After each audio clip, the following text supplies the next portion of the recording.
மனிதன் ஆவி, ஆத்துமா, சரீரம் என்ற 3 நிலைகள் சேர்ந்தவனாக, ஒன்று சேர்ந்தவனாக தான் முழு மனிதன் இருக்கிறான். இப்படியாக மனிதனுடைய சாயல் இருக்கிறது. நம்முடைய பிதாவாகிய தேவனுடைய அன்பும், ஆண்டவராகிய இயேசு கிறிஸ்துவின் கிருபையும், சமாதானமும் உங்கள் அனைவரோடும் கூட என்றென்றைக்கும் இருப்பதாக. தலைப்பு: நான் உன்னை விட்டு விலகுவதும் இல்லை, உன்னை கைவிடுவதும் இல்லை. சங்கீதம் 103ஆம் அதிகாரம். தாவீது ராஜாவின் சங்கீதம். அவர் எழுதியது. தாவீது ராஜா தன் ஆத்துமாவை நோக்கி பேசுகிறார். மனிதன் ஆவி, ஆத்துமா, சரீரம் என்ற 3 நிலைகள் சேர்ந்தவனாக, ஒன்று சேர்ந்தவனாக தான் முழு மனிதன் இருக்கிறான். இப்படியாக மனிதனுடைய சாயல் இருக்கிறது. கர்த்தர் பிதா, குமாரன், பரிசுத்த ஆவி என்ற திரித்துவ தேவனாய் இருக்கிறார். அதுபோல அவர் சாயலில் படைக்கப்பட்ட மனிதர்களாகிய நாமும் ஆவி, ஆத்துமா, சரீரம் என்ற 3 நிலையும் சேர்ந்த நிலையில் நாம் இருக்கிறோம். கர்த்தர் மனிதனை இந்த 3 நிலைகளையும் சேர்த்து படைத்திருக்கிறார். நம் ஆத்துமா தனித்தன்மை வாய்ந்தது. நம் ஆவி, நம் சரீரம் மூன்றும் 3 விதமான குணங்கள் உடையது. கர்த்தருடைய ஆவியானவர், ஆதியாகமத்தில் சொல்லப்பட்டிருக்கிறது, மனிதனை சிருஷ்டித்த பொழுது கர்த்தர் அவருடைய நாசியின் சுவாசத்தை ஊதினார், அப்பொழுது மனிதன் ஜீவாத்மாவானான் என்று ஆதியாகமம் 2ஆம் அதிகாரத்தில் சொல்லப்பட்டிருக்கிறது. அப்பொழுது மனிதனுடைய ஆவி கர்த்தரிடத்திலிருந்து வந்தது. சரீரம் மண்ணிலிருந்து படைக்கப்பட்டது. கர்த்தர் தம் திருக்கரங்களால் மனிதனை உருவாக்கினார். ஆத்துமா என்பது கர்த்தரால் கொடுக்கப்பட்டது. நாமே ஆத்துமா, ஜீவாத்துமாவானோம் என்று சொல்லப்பட்டிருக்கிறது. கர்த்தர் ஆதாமின் நாசியில் ஊதினார், அப்பொழுது ஆதாம் ஜீவாத்துமாவானான், ஜீவ ஆத்துமாவானான். ஆத்துமாவாக உருவாக்கியது, சிருஷ்டித்தது நம்முடைய தேவன்தான். நம்முடைய பிதாவாகிய தேவன் நம்மை சிருஷ்டித்து படைத்திருக்கிறார். இப்படி படைத்திருக்கிற நம்முடைய ஒவ்வொரு செயல்களும் ஆவியில் சொல்லப்பட்டு அது ஆத்துமாவை செயல்படுத்துவதாகவும் சரீரத்தை செயல்படுத்துவதாகவும் இருக்கிறது. ஆவி ஆளுகை செய்கிறது. ஆத்துமா ஆவியின் சொல்லுக்கு கீழ்ப்படிந்து ஆத்துமாவும் சரீரமும் செயல்பட வேண்டும். சில நேரங்களில் கீழ்ப்படியும், சில நேரங்களில் கீழ்ப்படியாது. அப்படி என்றால் ஒன்றுக்கொன்று தொடர்புடையது.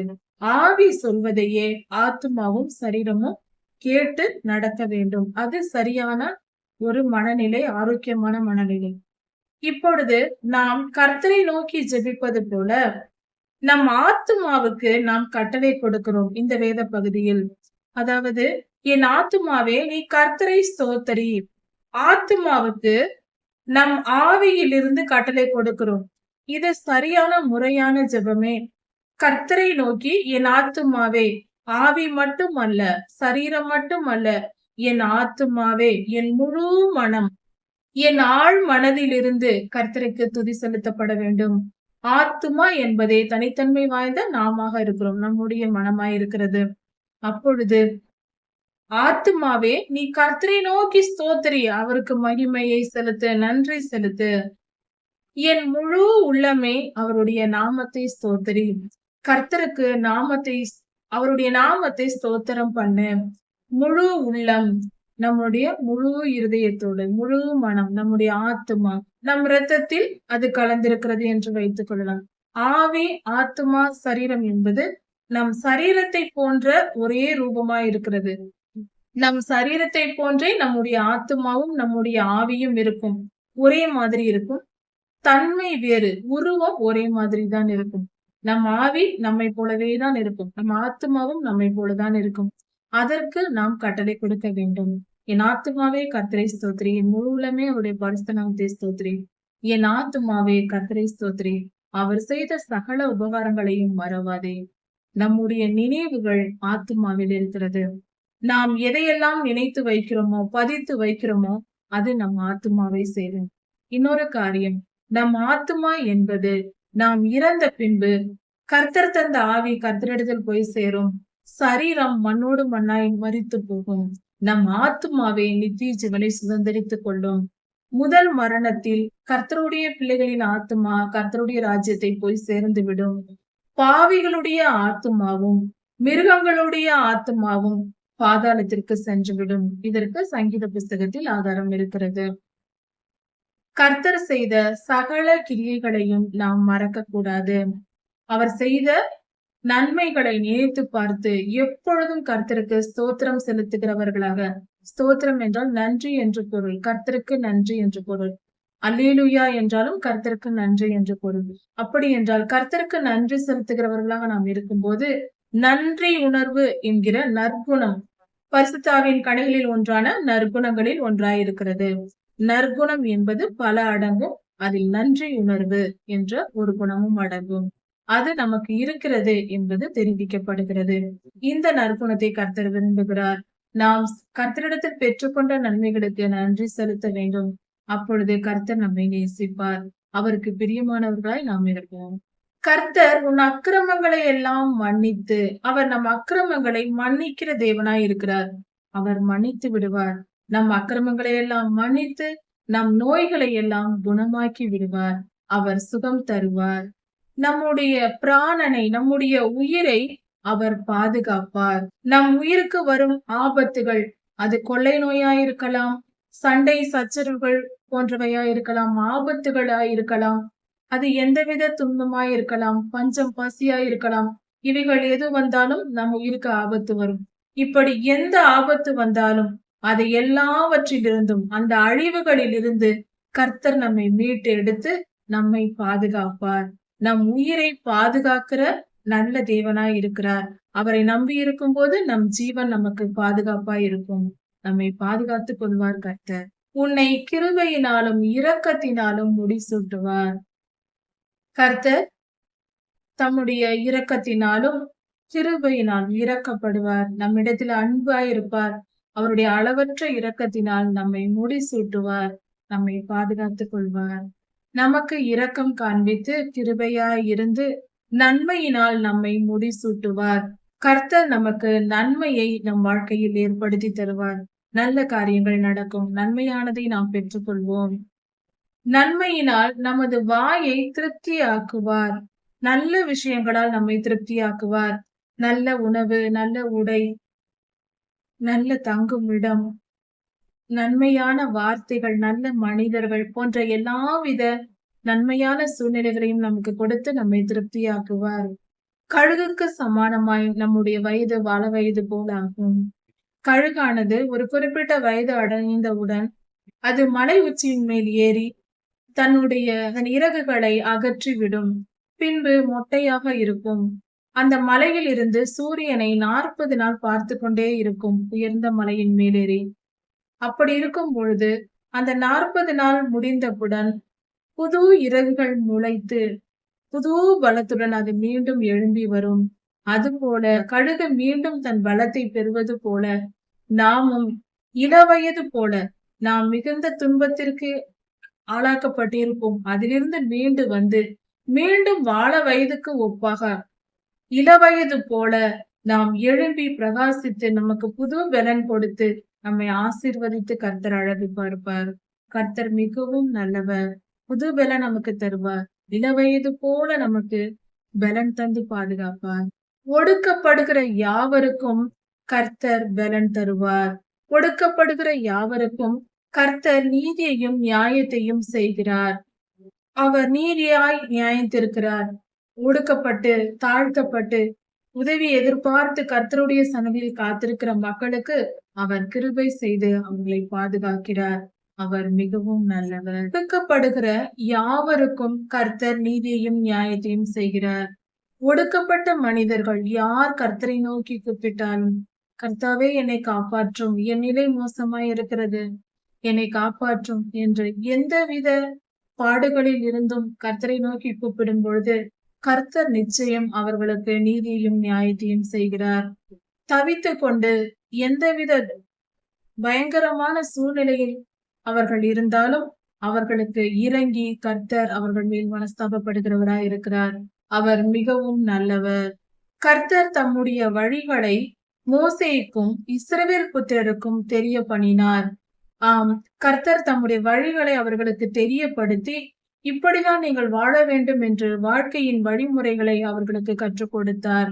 மோசேயாக்கும் இஸ்ரவேலருக்கும் அதையே பின்பற்றி நாம் நடக்க வேண்டும். அதுவே கர்த்தருடைய வழியாயிருக்கிறது, பரிசுத்தமான வழியாயிருக்கிறது, நித்திய ஜீவனுக்கு செல்லும் வழியாயிருக்கிறது. கர்த்தர் உருக்கமும் இரக்கமும் நீடிய சாந்தமும் தயவும் உள்ளவர். கர்த்தர் உருக்கம் உள்ளவர். உருக்கம் என்றால் நாம் துன்பப்படும் பொழுது, நம்முடைய துன்பத்தின் மத்தியில் நாம் துவண்டு இருக்கும் போது நம்மை பார்த்து மனதுருகுகிற தேவனாய் இருக்கிறார். என் மகள் இப்படி இருக்கிறாளே, இப்படி வேதனைப்படுகிறாளே, என் மகன் இப்படி துடிக்கிறானே என்று அவர் வேதனைப்பட்டு மனதுருகுகிற தேவனாய் இருக்கிறார். அவர் இருதயம் கல்லல்ல, அவர் இருதயம் மிகவும் மென்மையானது, மனதுருகுகிற தேவனாய் இருக்கிறார். அவர் குணத்தை இங்கு சொல்லப்பட்டிருக்கிறது. கர்த்தர் எப்படிப்பட்டவர் என்பதை இந்த பகுதியில் நாம் தெரிந்து கொள்ளலாம்.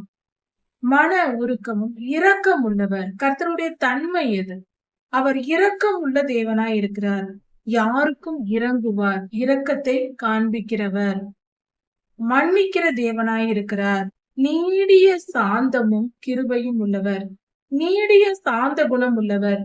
சிலர் ஒரு வார்த்தை சொன்னால் போதும் உடனே கோபப்படுவார்கள். கர்த்தர் அப்படிப்பட்டவர் அல்ல. நீடிய சாந்தம் உள்ளவர், மிகுந்த சாந்த குணம் உள்ளவர், அமைதியாய் இருப்பார். கர்த்தர் மிக சாந்தமான ஒரு குணமுடைய தேவன்.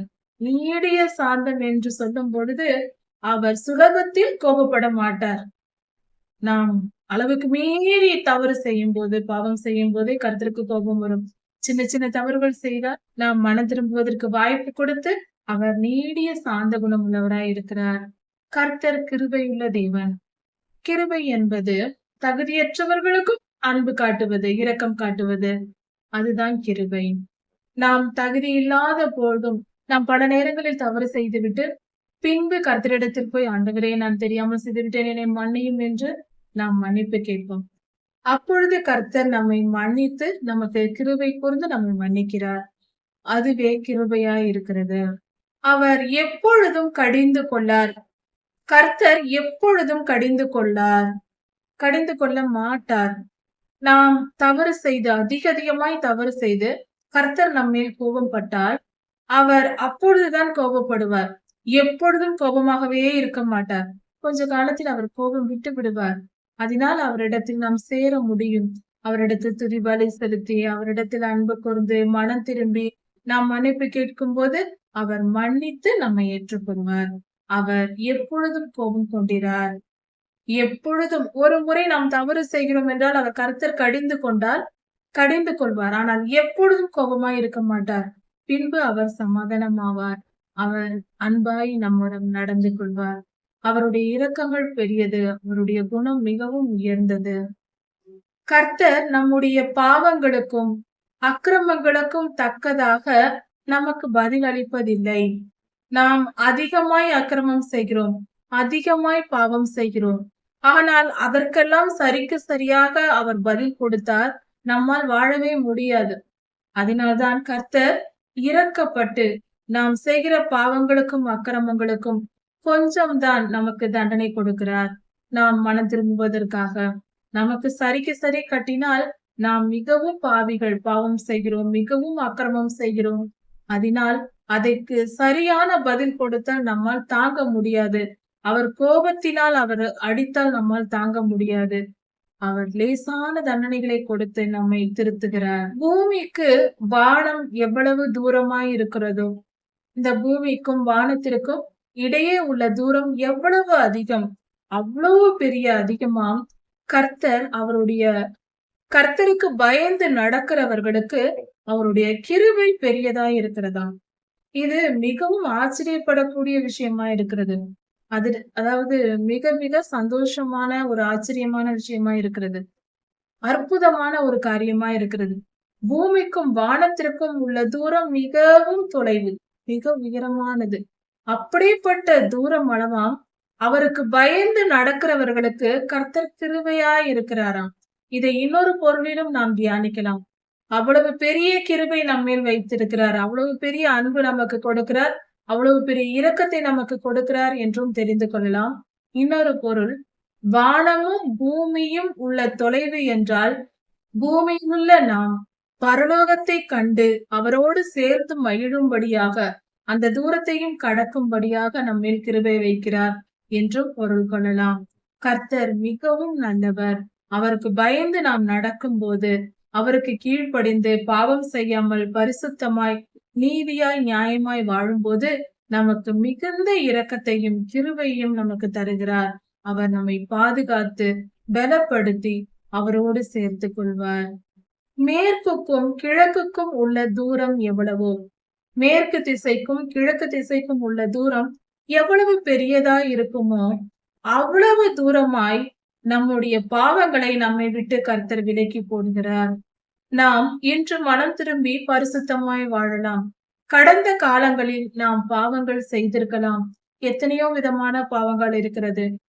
பல பாவங்கள் செய்யாமல் இருக்கலாம். சில பாவங்களை செய்திருக்கலாம்.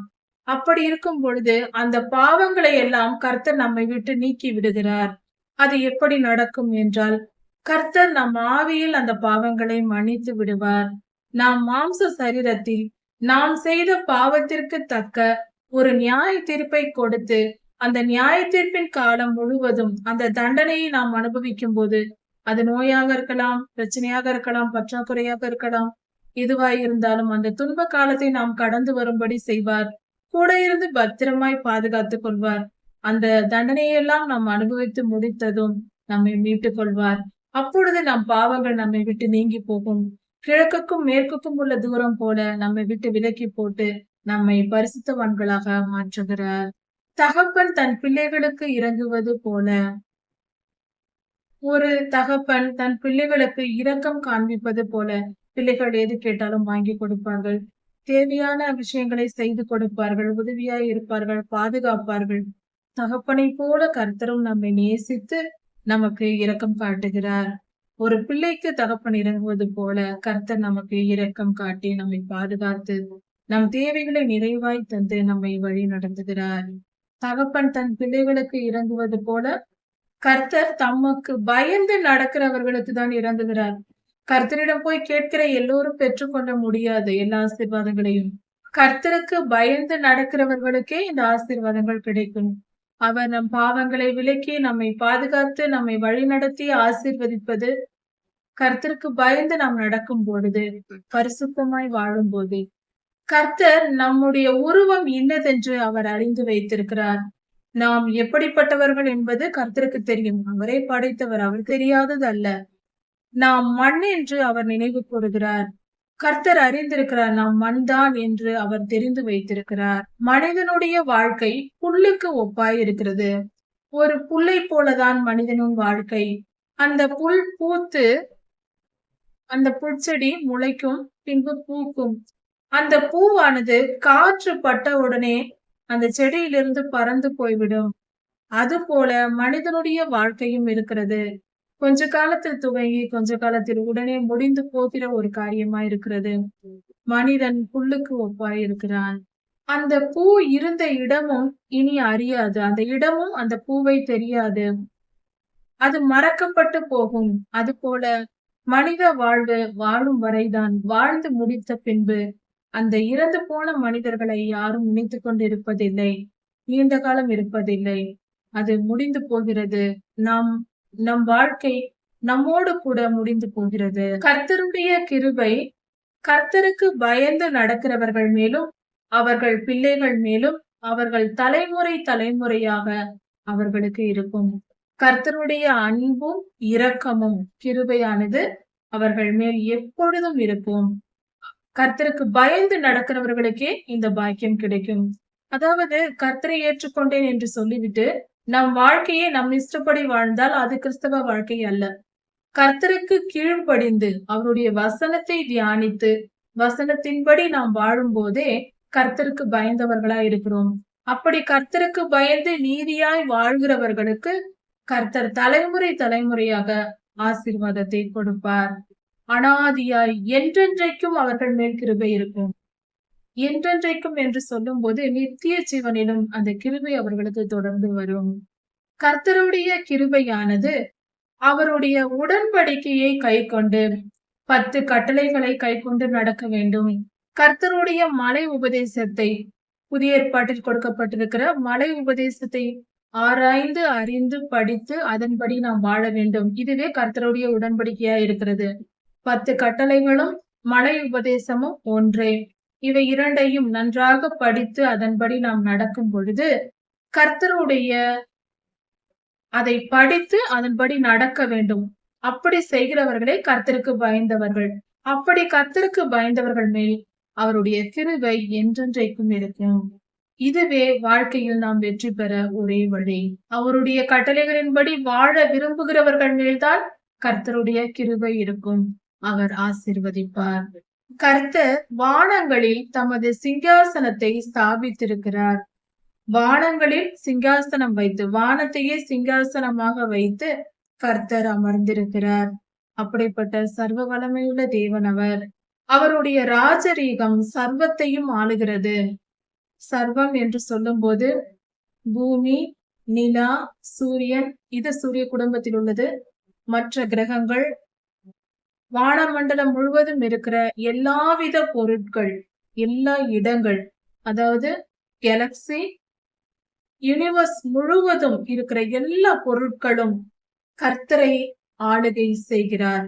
அவரே ஆளுகை செய்கிறார். சர்வத்தையும் அவரே ஆளுகை செய்கிறார். கர்த்தர் எவ்வளவு பெரியவர்! அண்ட சராசரத்தை விட பெரியவர். கர்த்தர் தம்மை சுருக்கி கொண்டு மனித அவதாரத்தில் மனிதனை போல இந்த பூமிக்கு வந்தார். ஆனால் அவர் மிகவும் பெரியவர். கர்த்தர் யூனிவர்ஸை ஒரு சிங்காசனமாக மாற்றி அதன் மேல் அமர்ந்திருக்கிறார். அவ்வளவு பெரியவர் நம் கர்த்தர். அவர் அவ்வளவு பெரியவராயிருக்கிறார். நாம் அதை புரிந்து கொள்ள வேண்டும். சர்வ வல்லமை உள்ளவர். அவர் அப்படியாக ஆளுகை செய்கிறார். சர்வத்தையும் ஆளுகை செய்கிறார். கர்த்தருடைய வார்த்தையை கேட்டு அதன்படி செய்ய நினைக்கிற சௌரியவான்களே, அப்படி செய்ய வேண்டும் என்று நினைக்கிற நல்ல மனிதர்களே, நீங்கள் எல்லாரும் கர்த்தருடைய வசனத்தை கேளுங்கள், அவருக்கு கீழ்ப்படிந்திருங்கள். இப்படிப்பட்டவர்கள் கர்த்தருடைய தூதர்கள் என்று சொல்லப்படுகிறார்கள். கர்த்தருடைய வார்த்தைகளை கேட்டு அதன்படி நடக்கிறவர்கள் கர்த்தருக்கு தூதர்களாய் இருக்கிறார்கள். கர்த்தர் தம்முடைய ஊழியக்காரர்களாக அவர்களை பயன்படுத்துவார். அப்படிப்பட்டவர்களை கர்த்தரை ஸ்தோத்தரியுங்கள், கர்த்தருக்கு நன்றி செலுத்துங்கள். கர்த்தருடைய வசனத்தின்படி கேட்டு அதன்படி நடக்கிறவர்களே கர்த்தருடைய உண்மையான ஊழியர்களாய் இருக்கிறார்கள். நாம் அவருக்கு ஸ்தோத்திரம் செலுத்துவோம். கர்த்தருக்கு பிரியமானவைகளை செய்து, கர்த்தருக்கு என்ன பிடிக்குமோ அதை மட்டும் செய்து, அவருக்கு வேலைக்காரர்களாக, பணிவிடைக்காரர்களாக இருக்கிறவர்களே கர்த்தரை ஸ்தோத்திரியுங்கள்.